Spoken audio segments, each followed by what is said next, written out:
مولانا صاحب کا ایک جملہ سونے کے قلم سے اور سونے کے پانی سے لکھنے کے یعنی قابل ہے. انہوں نے کہا تھا بتاؤ خلفائے راشدین نے کون سی اپنی جدادیں بنائی ہیں, اپنے بچوں کے لیے کیا چھوڑ کے وہ مرے ہیں کہ تم کو کہ انہیں لالچ تھی.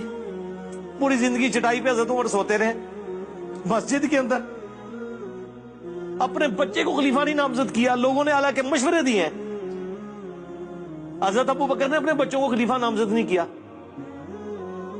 پوری زندگی کس برسی میں ایک اسلام کے غالب ہونے تک ساری تکلیفیں لالا سے اٹھائیں. جب اس کا فروٹ کھانے کا وقت آیا ہے اس وقت بھی جنگوں کی مصیبت کاٹ رہے ہیں. بوڑھے وقت میں تو انسان آرام کرتا ہے. 2.25 سال حضرت ابو بکر کی ایک رات بھی سکون سے گزری ہے. کتنے معاذوں میں جنگ کھولی ہے. منکرین زکات, مسلمہ کذاب, پرشین امپائر اور ایون رومن امپائر کے لیے بھی آپ نے اپنے, وہ جب حضرت بلال نہیں ان کو روک رہے تھے حضرت بلال کو بھی بھیجنا پڑا. حضرت عمر کی پوری زندگی جنگوں سے عبارت ہے. پھر اپنی اولاد کے لیے کیا چھوڑ کے مرے. زیادہ خلیفہ بنا جاتے نا. جنہوں نے خلیفہ بنایا بنو امیہ نے, وہ نظر آ رہا ہے دنیا کے لیے سب کچھ کیا. جنہوں نے اللہ کے لیے کیا انہوں نے تو اپنی اولاد کو کچھ نہیں دیا. اولاد تو ان کی اسی طرح ہی رہی ہے.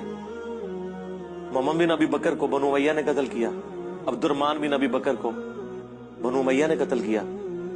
ویسے تو کہتے ہیں جی حضرت ابو بکر کی جو اولاد سے ہیں امام جعفر, ٹھیک ہے, تو یہ بتاؤ نا امام جعفر حضرت ابو بکر کی اس اولاد سے ہیں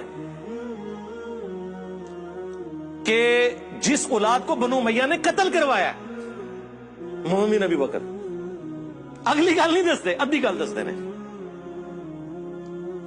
اس کو تو آپ درست ہی نہیں سمجھتے.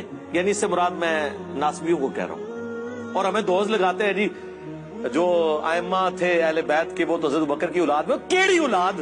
وہ اولاد جنہی پرورش مولا علی نے کی تھی, محمد بن بکر کی, جو جنگ جمل میں حضرت عائشہ کو سمجھاتے تھے.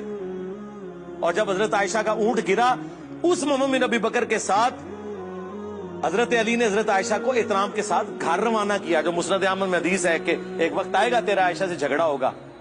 حضرت علی نے کہا میں بڑا بدبخت ہوں گا, تو فرمایا تم نے ایسا کرنا ہے عائشہ کو اس کے گھر تک پہنچا دینا ہے, اور پہنچایا. ٹھیک ہے, تو یہ چھوڑ دیں. مقدمے میں کبھی بھی کوئی جیت نہیں سکتا. پک اینڈ چوز آپ کریں گے تو وہ فٹ ہی نہیں بیٹھے گا. یہ اسی طرح ان کو تو چھوڑ دیں, تو بڑی ہستیاں تھی. میں اپنے بارے میں دیکھتا ہوں کہ میرے بارے میں بلیم لگا رہے ہیں کہ جناب یہود و نصارہ سے فنڈنگ آ رہی ہے. آپ کیا سمجھتے ہیں یہ جب بکواس کر رہے ہوتے ہیں تو اس سے میرے کوئی ارادہ متزلزل ہوتا ہے؟ میرے تو ایمان میں اور اضافہ ہوتا ہے کہ یا اللہ میں واقعی ٹھیک ہوں, مجھے تو پتا ہے مجھے فنڈنگ نہیں آ رہی. ٹھیک ہے, تو میں تو اور پکا ہو جاتا ہوں نا. اس کے جھوٹے الزام لگانے سے کیا سمجھتے ہیں یہ کہ مجھے پیچھے کر لیں گے؟ میں تو اور چڑھ کے آؤں گا. انہوں نے ٹرینڈ چلایا, میں لا کے ہاتھ پڑا چڑی. انہیں اس وقت انہوں روندے ہون گے کہ ایسی ٹرینڈ کیوں چلایا. اور ٹرینڈ بھی خیر ان کے اوپر الٹ گیا. اس ٹرینڈ میں تو سارے میکسیمم کمنٹس ہمارے حق میں تھے, ان کے حق میں تو بہت تھوڑے کمنٹس تھے. یہ چیز دیکھیں, پک اینڈ چوز نہ کریں مقدمے میں.